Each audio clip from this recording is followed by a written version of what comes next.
Love that. So now, when we look at the lifestyles of the fast and the furious cars, yes, they're a mode of transportation, but I think moreover, they've become a work of art. So we're going to head down to one of the coolest motor fairs in the mother city to get a taste of how far that culture has come.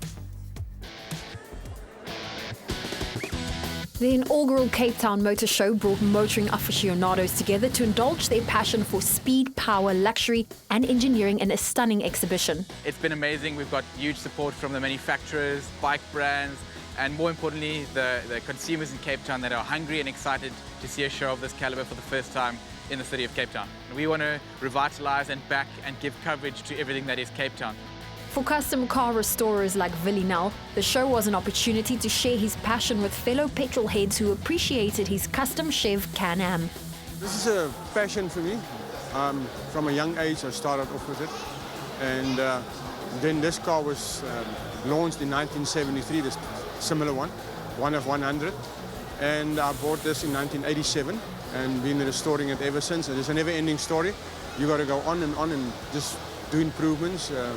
Try and make it faster, because the sport that we're doing is drag racing. You'll see in the back of the car, drag racing is not a sport, it's an obsession. And that's how we live. This is my fifth Can-Am. I had 4 before this.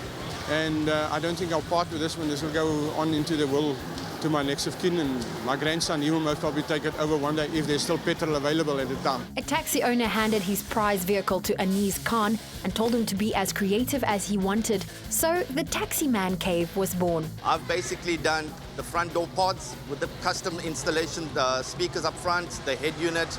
I've done all the sound systems. I've done the 12-inch woofers, the custom fabrication box, the interior paneling, designing, fabrication, basically everything from the driver's seat all the way back I've done. I've done several taxis over the past 20 years, but this is one of the better ones I've done. This is definitely the better one I've done.